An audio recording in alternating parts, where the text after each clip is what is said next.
Hey, Eben, how you doing? I'm good, and you? Good, thanks. This is the first time I've ever done a tasting in a car before. Do you know why? Wow, what's happening? Flash floods in the Cape, so we can't get to my place that I was supposed to. We trapped. Oh, sure. That's no good at all. They've closed. I can send you incredible scenes. So after 10 years of drought, 2 weeks ago, the rains just started like unwavering. Really? And well, I guess it's a good thing, although you don't it want is too a much. nightmare. Yeah. It's a great. My construction site is a complete mess. Everything. So I'll explain that to the people because I wouldn't disrespect them to the point to just sit in my car, but I would have liked to have a better background. But it is what it is. Yeah, absolutely. In fact, it would be kind of cool if you were opening a few bottles in the car. I suppose back in the I have days. some wine. I have some other people's wine here. I've got some Comte d'Armand and other wines of the world, but I don't have a really wine in the. Oh, well, that's okay. I'm just glad that we've managed to get the time to meet you. I'm very excited about being able to do this tonight.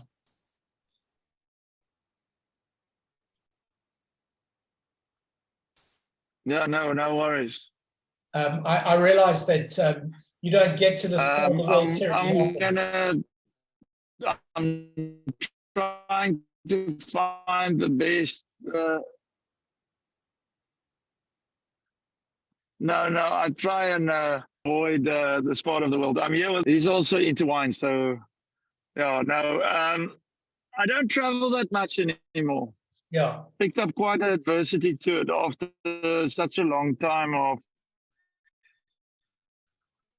Yeah, I guess that period of time when you were commuting must have been crazy. International travels and stuff. So yeah, I suspect that at one point, yeah, no, it was killer. when you were doing Northern Hemisphere, Southern Hemisphere every year, that must get completely exhausting after a while. It was next level. So now, it was all right to run away when my kids were small because I missed the diapers and the poo and all that stuff. But the ladies don't really like it when you do that. But yeah, so, but now that they're older, I kind of stick around home. Yeah. Both my sons are in the wine business, so they're busy starting to forge their careers. So they're starting to show. And then hopefully at some stage they're going to make way and come back to my family domain, and we still got to. No, they've both studied enology, so they both got their. They both studied enology, Stellenbosch. They both did the high national diplomas in enology, and yeah. So my one son, they've worked overseas. Zander is actually going to. Before he's worked in America last year. Long, so at least the succession is also in plan, and for that I need to be home. Yeah, that's great because there's so many amazing family wineries around the world that the next generation just gets the total mooring with the thing and wants to do anything but farm and make wine. And I've seen over the years many a family winery just get lost because the succession's not there. So that's good news for Sadie family. Yeah, no, you can't. Look, you can't make a great wine in one generation. That's the start. You can have a good start. I think we're off to a good start. But to truly forge world-class wines, you need multiple generations. Yeah. And my task has been to set it up properly, do all of the perfect investments, and to get everything done.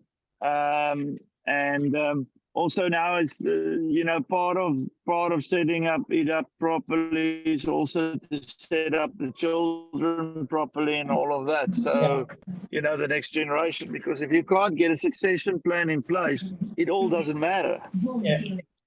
I'm just thinking of 2 Australian wineries that have managed to make that evolution from founding generation to subsequent generation brilliantly well. I'm thinking of Henschke in the Barossa and Far Wines in Victoria. And both those next generations are doing so well. Absolutely. But you need it needs to be a plan. It needs to be an active plan, and for that you need time, because you got to spend time with that generation. Yeah. But first prize is them loving the game. That makes a big difference. Makes a whole big difference. Yeah, no, absolutely. Makes it much easier. Mate, what are you thinking about 2022-23 vintages? How are they looking? Or is it too soon? 2020, no, 2 very complicated vintages back to back. I think we couldn't have had a more difficult. They came at the end of very excessive long drought. So for that, and that's saying, very, very happy with all the rain falling now. I'm saddened by the fact that we're looking at all these flash floods and stuff, but it is what it is, and we just got to see it through. I guess the trick with the floods is as long as it gets into the catchment areas and the water table, so it's it can be retained to a certain degree. Yeah, the problem with floods is the water doesn't really penetrate soil. It kind of just brushes over. So not ideal. Not ideal in any way or form. Do you think you'll be I still got to figure out how we're going to drive this afternoon. Yeah. But not in Swartland, but there's definitely in Worcester, Franschhoek, some of the low-lying areas. I can show you footage where not in a whole valley where there's not a single vineyard sticking out above the water. It's all underwater. Roads, infrastructure, bridges, cars have been washed away. No, it's proper. It's proper. Yeah. It's the biggest flood we've had in my 50 years. That's incredible. It's interesting because I've seen nothing in the press about it at all, which is quite surprising, even in the wine media. No, unless it's some political thing that's race relevant, it will never leave South Africa. People's not interested in real news. Yeah, you're probably right about that. Well, listen, it's almost 7 o'clock, so I'm going to kick off and welcome you to, and thank you so much for joining us, and thanks to Klaus Van Pelia for making this happen. He's somewhere in Tuscany, so he won't be joining us tonight for the actual call. Eben, you've been written about as the savior of the Swartland. So many amazing comments about you as a winemaker. I must confess, the one that I found the most interesting was Neil Martin, who called you peripatoic, and I had no bloody idea what that meant. I had to go and look it up. I have no idea what that means. So, according to Wikipedia, I have it on moderately good authority that means you're all about terroir, which kind of makes a lot of sense because in the less formal media, that's something that everyone writes a lot about. I was also very interested in the way you have been writing or making your wines and changing them in, say, the last 10 years, away from oak, looking for a softer, gentler expression. I think one of the phrases that you used that I really struck a chord with me was you're running away from the sun, not running into it, in terms of how you harness the terroir. And that's such a vitally important thing, particularly in a place like Swartland and South Africa, where it's all about sun. So I'm going to ask you just to talk a little bit about these first three whites, if you could. So we're looking at Skurfberg, the 01, and then onto the Palladius 2000 and the Skerpion after that. So I think the first thing to essentially understand about what we're trying to do is the entire domain is built around the fact that we wanted to find the best possible avenue to get wines produced, bottled, and farmed to the point where we have minimal or even zero intervention in terms of the expression. And there's a very firm reason for that. It's my principal passion is farming. And in terms of understanding vineyards and understanding your farming, you need to kind of forge wines forward that you can interpret. In other words, the wines are reflections back on what's actually going on in the vineyards.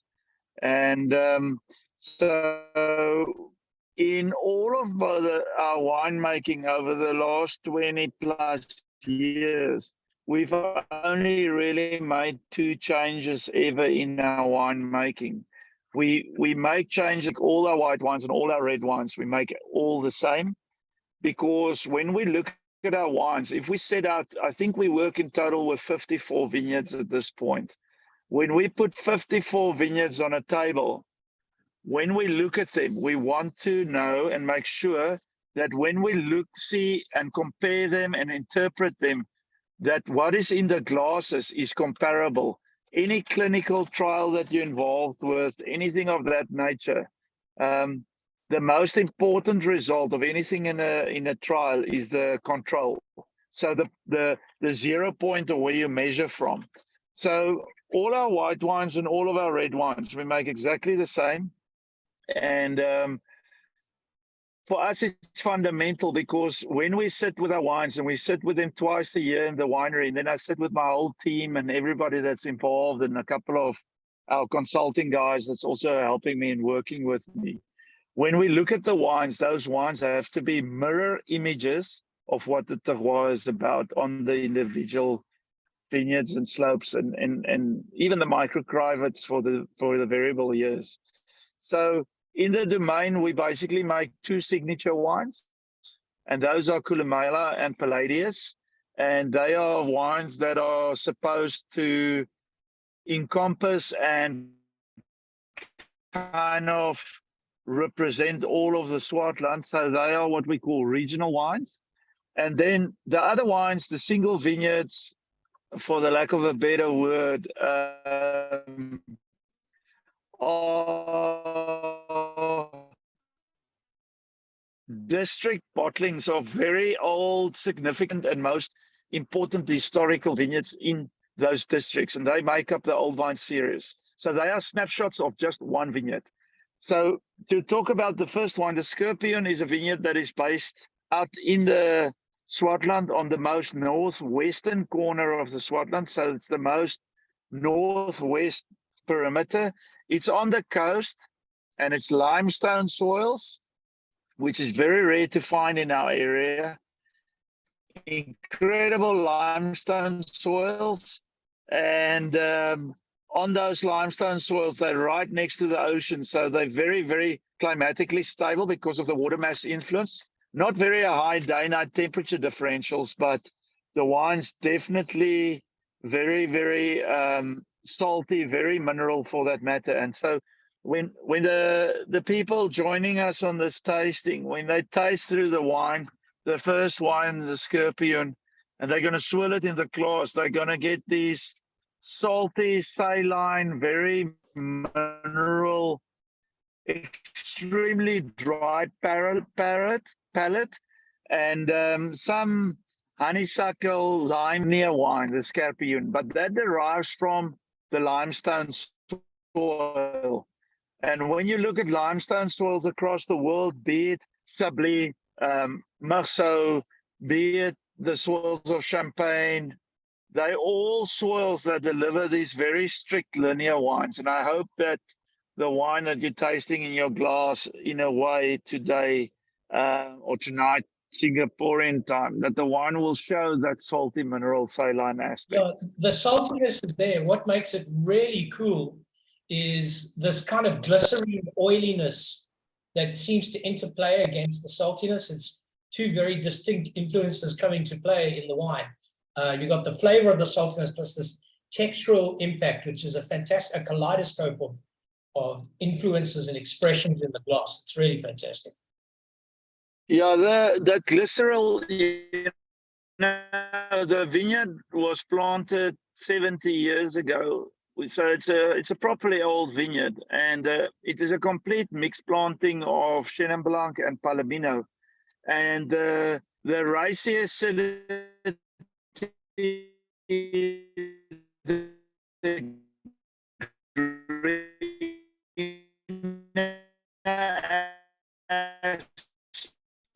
the linearity and the firmness, all beautiful volume of viscosity. I mean, I would never have established with vision or without vision. Yeah. Almost 80 years ago, planted this vineyard, I think, on a Monday morning and got his vines mixed up. But, you know, this is 80 years later, and it's an incredible vineyard, and it's a very important part of the Swartland story that needs to get told. Guys, I just need to interrupt. Eben's talking about jar number 3. So we're not referencing jar 1 at the moment. We're talking about the Skerpion, jar number 3. That's the Palomino Chenin Blanc blend. Sorry, Eben. Can I ask you, Eben, what percentage? Okay, and what percentage of the blend is Palomino? No, it's 50-50. The vineyard sort of midway mixed, yeah. Okay.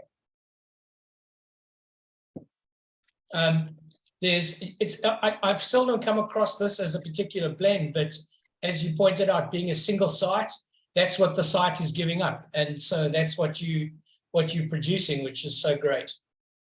Yeah, the wine is served in a hell of a lot of wine bars across the world, and some even very fine, establishments.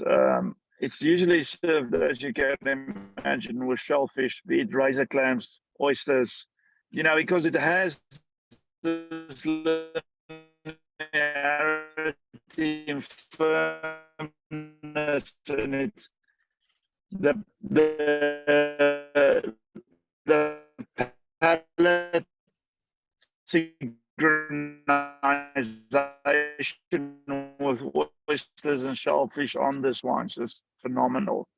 Yeah, so we have incredible wine listings across. So people might come across it with very serious wines in the world. I'm even thinking of, in the Spanish experience, I'm thinking about Iberico, which would just be absolutely amazing with this. Yes, it's absolutely. Anything with richness to it, but like I say, that shellfish, salty, mineral, saline aspect that makes that wine. So maybe we can move to the Skurfberg next, guys. That's jar number 1 in your section. Yeah. So Skurfberg was probably one of the biggest discoveries in the post-New South African birth since 1994. Rosa Kruger went up there first, and after her first trip there, she said to me I should come with her and just have a look at it. And I'm from not far from that area, and I had no idea that these vineyards existed on that plateau on top of the Citrusdal Mountains. And for me, it's one of the biggest discoveries. It's not like we've discovered gold, but for me, it's our version of gold in terms of wine, because it's all these very old vineyards planted on pre-phylloxera soil, so there's no phylloxera up there. High altitude, very respectful, minimalistic bearing, incredibly manicured. There's 3 farms up there, and the 3 owners of these 3 farms were these staunch German, South African, proud, very straight up individuals, and they've always farmed these vineyards to perfection. So when we got involved with these vineyards, they were from the outset in a pretty perfect condition. They've, for most, almost only ever was farmed organic, so we didn't even have to go through massive conversion of taking them into organics. And I have a lot of Chenin Blanc right around our winery, but the reason I'm driving 3.5 hours up to this vineyard every 2 weeks, 3 weeks, to go and work there and whatever, it's either me or Morne, our viticulturist, or Jaco, our other viticultural consultant, or whatever, we go up and our teams go up. The reason I travel for 3.5 hours, it's very difficult globally to find a place where you can produce a Chenin Blanc that, like this Skurfberg that you've got in Jar 1, that's got almost like stone fruit, like green apple, peach skin, stone fruit, pear, ripe pear skin, all these qualities. I get it.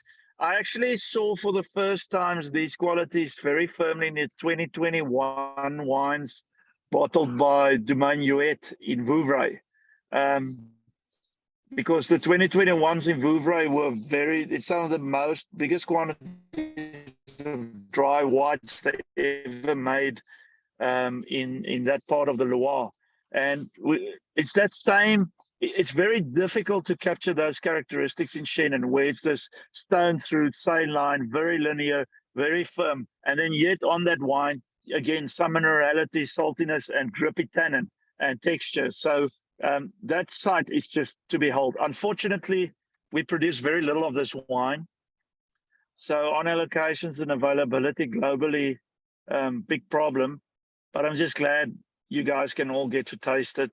I think Klaus has just given us our allocation for your 22, and it's 24 bottles, which I'll be offering just to the people tonight who have attended the tasting, because that's all we're going to get of 22 from you of this wine.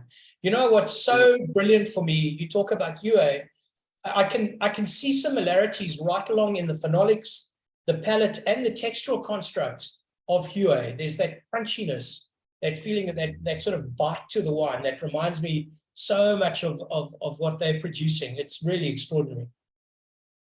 Yeah, it's just, I think the only thing that we get is, by and large, I think out of 10 years, we'll get this texture and feel and mouthfeel more consistent because of the stability of our climate. Mm-hmm. The climate in Vouvray is a little bit more complex, but obviously then they can go into sweet wines and semi-sweet, demi-sec and all of that. We don't, I would like to make Chenins like that, but the culture here doesn't exist. And when you speak to the people in Vouvray or Montlouis or Côte de Lyon or in Savigny, the market has dwindled in terms of people's drinking on off dries or semi-sweets. You know, it's a dying market. It's sad because I love those wines, but I must say myself, I also don't drink them all that often. They're good with Thai food and curry food and like stronger, but more powerful meals. We have a strong Cape Malay culture here in the Cape, so it works with our cuisine. But as a general rule, that market is very clipped. So we into dry whites and dry reds. It suits our climate as well. And I've got to say that the first couple of times that I tasted demi-secs from Huey, I didn't know that they were semi-sweet, but their balance, the pH is so immaculate and balanced that the sugar is not, it seems to recede into the matrix of the wine.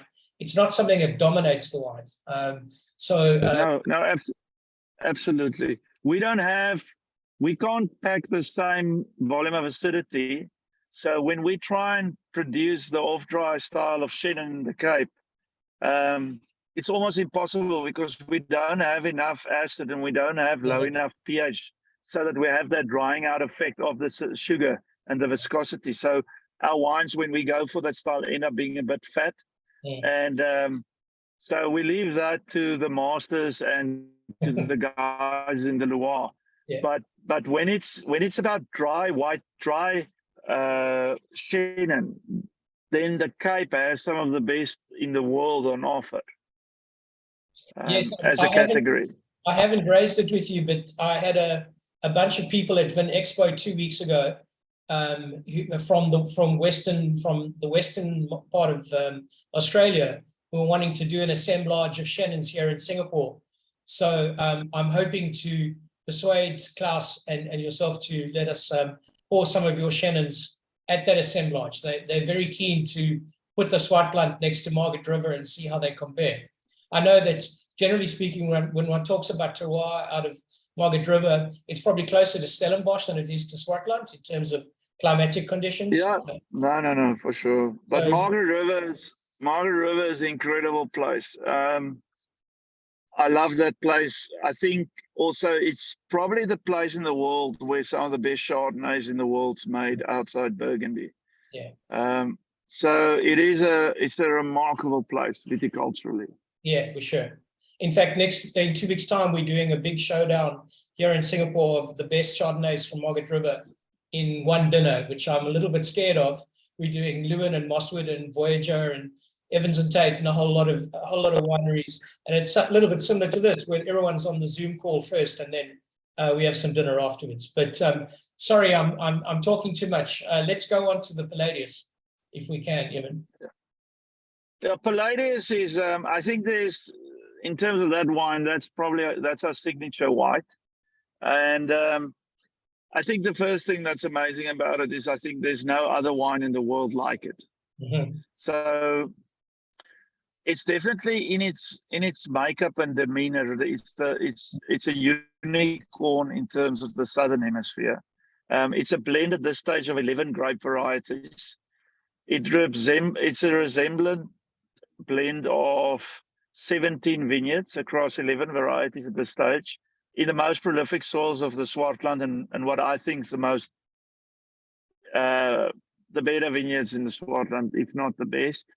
And it's a blend that we've been working on for a long time. It took us truly, like all the other wines, I thought we got really good after 3 or 4 years. It took us 15 years to get this wine to be great. Yes. But it holds a level of complexity that none of our other wines hold.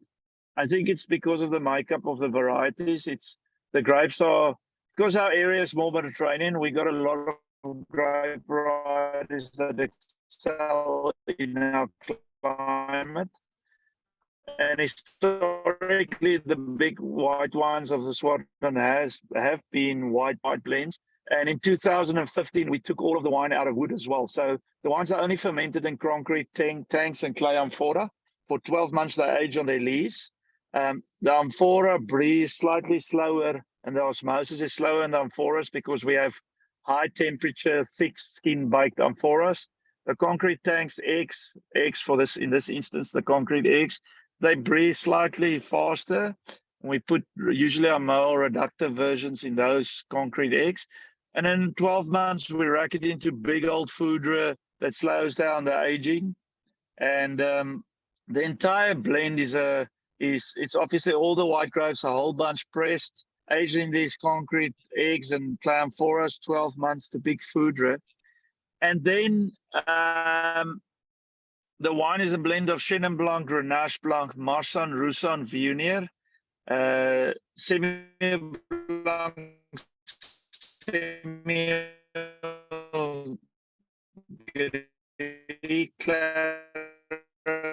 Palomino, and Verdelho. So that's kind of whatever we pick out of these 17 vineyards, you're going to get that same limey, zesty, linearity, and a lot of that minerality going on. But the textural aspect of this wine is just insane. And I've done earlier this year and late last year, I went to Europe, and hopefully I can do it at sometime. And I did last year. I came to see Klaus quickly. I was actually en route. Where was I going? I was actually on my way to Fiji to go surf. And It's great so that you can do. so I came to Singapore for 18 hours and en route. And I did a small vertical of Collumnella and Palladius over a lunch.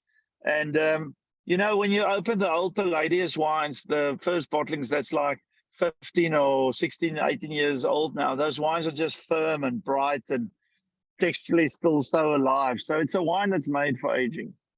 There's the most incredible multi-layering of flavor in the palate that it's impossible for me to try to deconstruct. It's so incredibly dense. It's got so much going on. You're right. There's nothing quite like this wine in terms of how it's about and how to speak about it. It's really fantastic. I think I've been lucky enough to drink the last 5 vintages. And you're right. The stuff that I go back to, it's retains the freshness but gets more gravitas. I'm not sure if that's the right way to even describe it. Yeah, no, for sure. And so we try. We in essence what we're trying to build in this wine is a senseless white. So it's got a lot of white to it, but it's almost like it's not subscribing to gravity. Yeah. And that's what we're trying to compose with this makeup of the wine. But the wine, since we've got it in the current form, it's taken off globally. I mean, it's actually become a nightmare, because we produce less of the Palladius than the Collumnella, and everybody wants equal of both, and we can't really give that. So, well, I'm happy to tell the database that we've got 48 bottles of this tonight. I'm going to send everyone a link after the tasting. But I was so jazzed to see that we have this much Palladius available because it's so difficult to get. We got lucky with that allocation. Thank you for that. So shall we go on to the reds, Eben? So Africa is gone. You don't even see the wines in. Yeah, no, good. In what order are they placed? Okay, so we do Pofadder. Sorry, the placement order of the reds? Yeah, Pofadder, then Treinspoor, then Collumnella. Okay, so on the Pofadder, so Cinsault was the most planted grape by 1920 in red in the Cape. So it was the complete makeup of reds. And unfortunately, after the New South Africa's birth in 1994, we tried to go international with our wine. So a lot of Cabernet, Merlot, you can imagine Shiraz, Pinot Noir being planted, and a lot of the Cinsault vineyards were unfortunately uprooted. But it is quintessentially the grape that's made the Cape famous in the whole historic red wines of the Cape. And everybody wanted, the 80s and 90s was all about the 100-point scale, and my wine's bigger than your wine, and everybody trying to make pitch black, dark black wines with hopefully 200% new oak. And so Cinsault kind of fell to the wayside because it just didn't get the attraction because it is obviously lighter in color and all of that. And a lot of the Cinsaults were uprooted, unfortunately. But a lot of producers still kept little bits and batches because we all love the grape. And Cinsault almost became like your brother in jail, where you love him, but you can't really talk about him at dinner parties. So by 2008, I decided to bring homage back to the grape and started working with a number of parcels. And then this was the most incredible parcel, the Pofadder, 100% Cinsault bottling, just strawberry juice, raspberries in a bottle, incredible firm, dense tannin. Cinsault can age incredibly well. It's like Pinot Noir. Pinot Noir doesn't have a lot of color, but it can age. And we just massive traction on the wine. Phenomenal vineyard planted on slate soils high up on a slope of the Riebeek Mountain, and the wine's just done incredibly well for us. I think that for me, how this Pofadder is so different from many other Cinsault dominant or totally Cinsault expressions is that it captures the soul of the grape, but it's still clean. There's no fat anywhere on the wine. It No, has no. this driving sense of linearity to it. I think that's what makes it so exceptional, and that's why it's getting the incredible accolades from the various critics around the world. That's got a massive purity to it and transparency, and I think people love that. And when you have if you have just fresh cut tuna, share it on two sides, a little bit of sesame seeds, the textural aspects of that, and the Cinsault's firm tannins. Yeah. Because although it's a light pigmented grape, it's still got firm tannins. Yeah. And that's a great combo. Yeah. And especially for our climate, because it's probably de rigueur to say this, but I can just imagine cooling this down just a little bit and having it outdoors, it would just be smoking good, really amazing. I know that it's 50% whole bunch, but seriously, those tannins, you're not picking up any kind of gripping. The tannins are so beautifully constructed. They're just clean and evident without dominating. It's very clever. No, we worked with 8 vineyards, to get to this one. So it's not every vineyard that can get this balance. So we had 8 old vine Cinsault vineyards that we started the trials with in the mid 2000s, and we only in 2009 bottled this vineyard. So the other vineyards just couldn't do what this vineyard does. Yeah. It's as simple as that. They just, the soil, the site, the history of the vineyard, the training, the farming, the aspect of the slope, the terroir is just sublime. Yeah, so this is a wine from it. It's a vineyard manifestation through and through. So you're talking about as far back as 2009 was your first release. What's your opinion on cellaring? Because I think this can track the very finest of Burgundy in terms of its aging potential. I love 09, 10, and 12 at this stage. I don't drink any of the others at home. So that says it, yeah. All right, so shall we move on to the Tinto Barocca? Just the first question that came to my mind, and I want to ask you now before I forget, was the way you approach the making of the Treinspoor, the Tinto Barocca. Does that emulate the most of how you approach your wine? You used to approach your winemaking in Priorat. Does this variety? Not a lot. Okay. Not at all. Not at all. No. Nothing I did in Priorat can be repeated in where I'm living now. It's just a completely different climate. Our Tinto Barocca, it was before. I see somebody asking if the Pofadder is a single plot. Yeah, it's just a single vineyard. It's a single vineyard on the Rebecca Steel Mountain. The Tinto Barocca is a grape that obviously originated from Portugal. It's an incredible grape.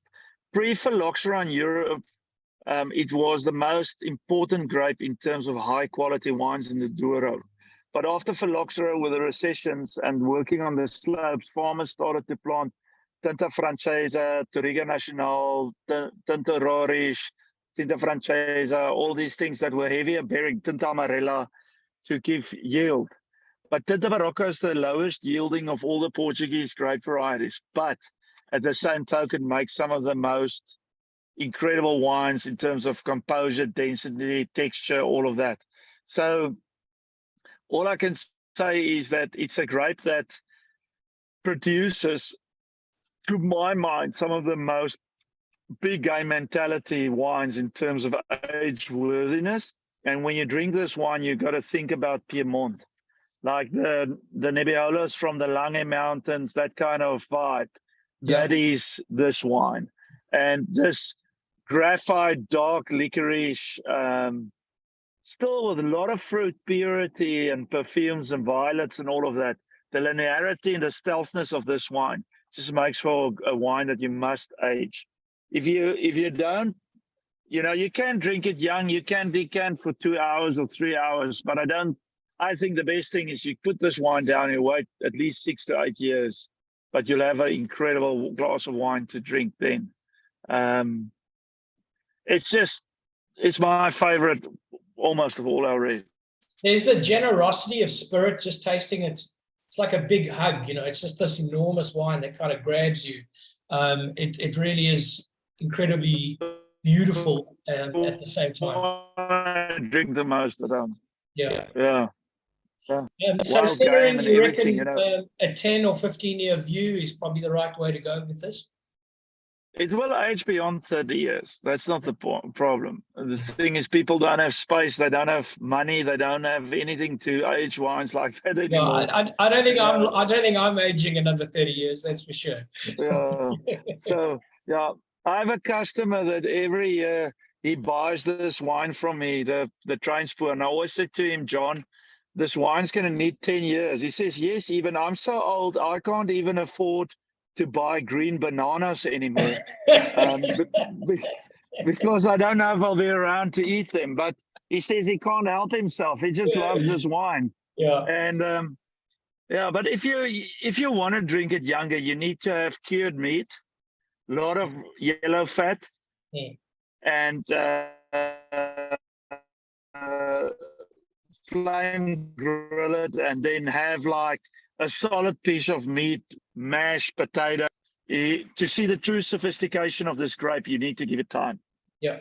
There's a couple of South Africans in the room tonight who would probably agree, but some kudu biltong would be amazing with this if one was keeping it simple. With some, you're right, some of that yellow fat, that real original fat. So no, absolutely. So let's go to the Collumnella next. Admittedly, we're looking at this super young. I'm actually, after the tasting tonight, I'm looking at your 06 by way of a benchmark against the 20 tonight. So look, a lot happened between 2006 and what the current, I think, which vintage are you pouring? 2020. So look, 2020 vintage I'm seriously fond of. I think we had our first breakthrough. You've been quoted as saying that 20 was your finest vintage yet. I read something about it. Oh, we lost him. Let's get him back. The joys of South African. Guys, I think we've just lost Eben. So I'll bang on about that until maybe he can get back in again. 99 points from Tim Aitken. It's 40% Syrah, which represents something of a major departure from the traditional way that he's made this. It used to be less Syrah, and then followed by Mourvèdre, Grenache, Cinsault, and the rest. There's some reference in terms of how they've made this 2020 as being. Are you back? You're back. I'm back. Sorry. No, thank God, because I was banging. You must remember. Wait, forget you back. There we go. Yeah, you must remember. We're still in Africa. Yeah, that's what I was saying to everybody. It's a miracle that we've had a half-hour digital conversation already in the middle of a rainstorm. Absolutely. So what I said to them so far was your 40% Syrah for the 2020, which is slightly different from your traditional norm. There were references to that being a change. What was that about? What made you go that way? Was the fruit just looking good? We lost him again. We might not get the answer to that question tonight. I'm glad that we've had a chance to see the Collumnella, because, as Eben says, the Palladius and this Collumnella are the two that represent their kind of blue blood top shelf wines. So we're at the half-hour mark already. So unless Eben comes back, maybe you guys can let me know if you have any additional questions, and I'll put those to Eben as soon as he gets back in the room.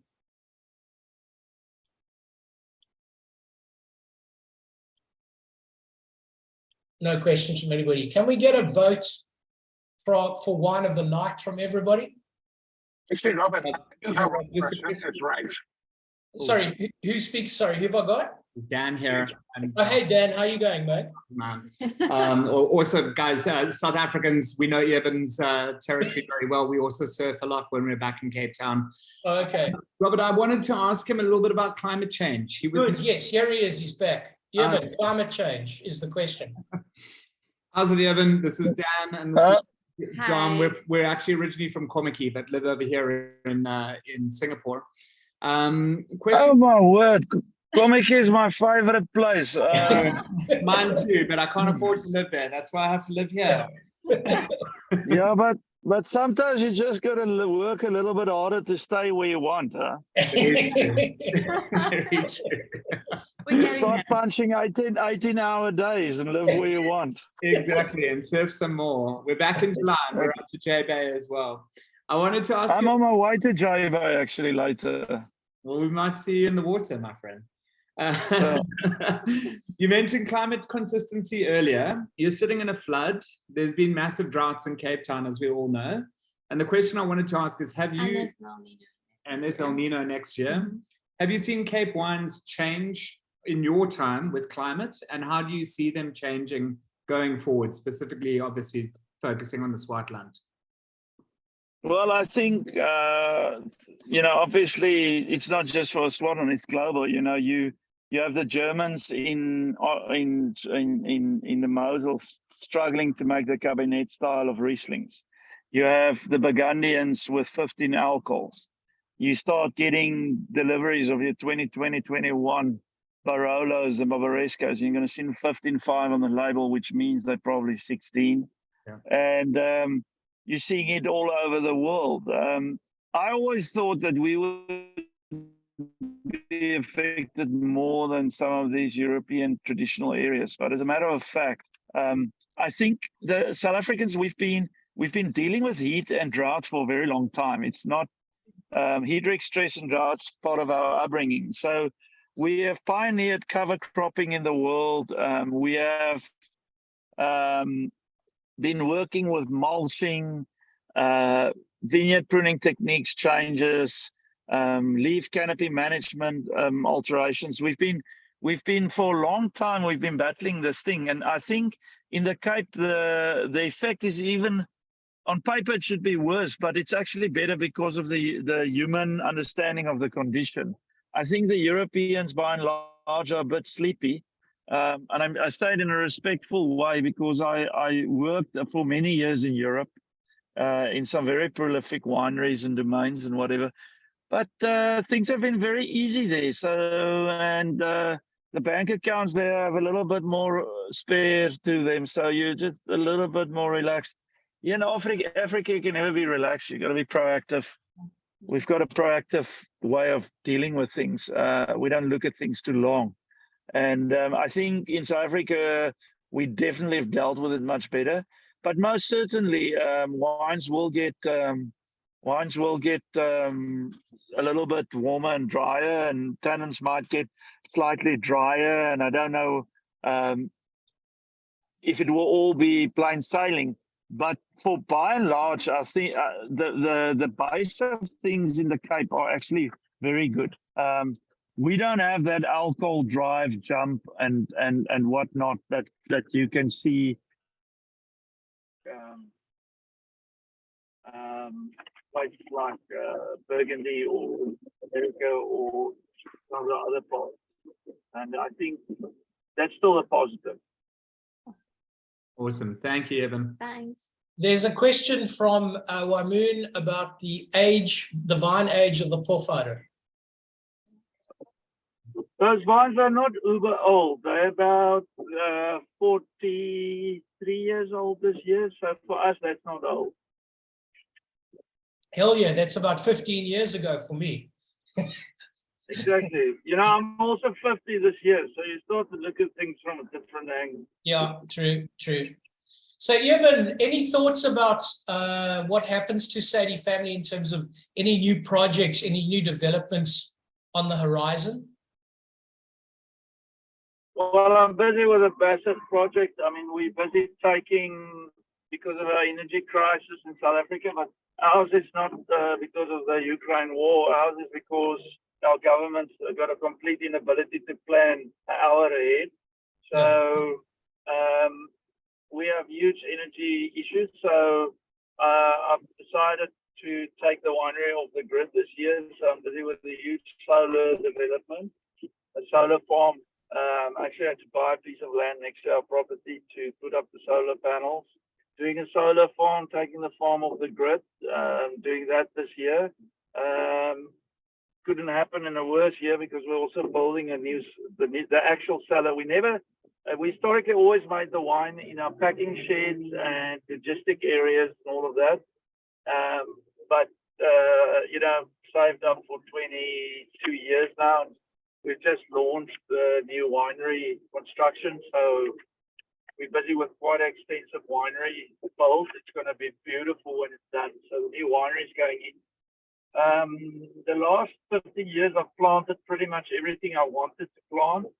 We planted a hell of a lot of vineyards, and we have recuperated and renovated a hell of a lot of old vineyards. So there's still 12 hectares that I've purchased in 2011 that's to be planted, but I'm not going to plant it. I'm going to leave it to my two sons to plant. I think so. That's my gift to them. The soils are perfect. They can only mess it up. So I'm leaving that to them. And both our sons have studied and finished the studies in enology. They've worked in Europe. They've worked in the Americas. My one son's going to Portugal this year. Sander is going to Portugal. Mark is going to Bordeaux this year. They've worked in the Loire. They've worked in Spain. They've been a little bit around the world. They've worked in incredible cellars. They've met incredible people, and they're passionate about wine, and they drink a hell of a lot of wine. And just also they're trying to figure out their own thing. I've asked them not to come to the domain before they're 28 because I want them to come. They must first become themselves before they become a clone of the existing. Yeah. So I think they're any good at surfing. They fucking cook at surfing. Sander is right next to me. He picked me up, and we would have driven to a place for this meeting, and then with a flood, I couldn't get to my destination. We're actually driving to Jeffreys Bay in the storm to try and catch the waves there over the weekend. I can't work in the vineyards. Everything is flooded. It's a mess. And I'm going insane. So it's better to go surfing. We took tomorrow off. It's my first off day for a couple of months. And tomorrow is a public holiday. So we're going for the weekend to Jeffreys Bay to see if we can catch the surf out that way. That sounds fantastic. Eben, I'd love to invite you back once we have the 22s. Maybe we can have a little look again if you've got some time for us. Well, I make time. And for the Chenin thing, I'll come to Singapore. Look, I don't travel much, but if things come with time and planning, Singapore is such a central place in the world, and I mean, I need very little excuse to go. I love Singapore. I love the place. I love the vibe. I love the people. So with a bit of planning, I can get my backside over that way and come and do a dinner. I did one, like I said, last year with class. No, that'd be great because Chris Molyneux is super keen. I was going to hook you guys up on an email chain, and we'll figure that out for 2024. It would be great to have you guys both together. No, absolutely. I mean, in terms of Chenin, I mean, you've got Chris Highlights wines. That's pretty damn epic. You've got the wines of the Palladius, their Chenin, fantastic. We sell quite a lot of the David and Nadia Chenin, especially the single vineyard stuff from them. Oh, we've lost him again. This might be an appropriate time to thank everyone for coming. I know it's getting a little late. It's been a great opportunity to talk to Eben. And guys, I'll let you know about that Chenin summit. I think we'll definitely be able to get it together. We're planning to have maybe 12 different Chenin producers from Margaret River. He's back. Oh, good. I was just banging on about the Chenin summit, but we'll talk about that later in the year for next year. Eben, thank you so much for making the time between dealing with all the dramas of the flood. I have an idea that at least there's rain, and that's a good thing. There's got to be an upside. Look, our construction site is a mess. There's floods, but if you've we've just sat through 10 years of drought.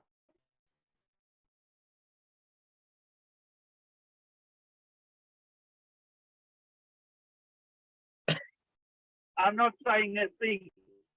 Yeah. How I'm dealing with a flood is I'm dealing with a flood. I'm going to Jeffreys Bay. I'm not complaining. Yeah, exactly. Thank you so much, and I hope the surf's up, and we'll talk to you soon, Eben. Thank you very much. Yeah, no, listen, and for the Chenin, you can write me a mail. I can scribble down some good Chenins, but because all these wines are allocated, so that we set the wines aside for a seminar, get the right wines in the room. Oh, that'll be fantastic. Thank you so much. I'll email you between surf breaks. Let's do it. Yeah, All right. Thank you so much. All right. Okay. Cheers. Good night, everybody. I've put a link. Goodbye. Yeah.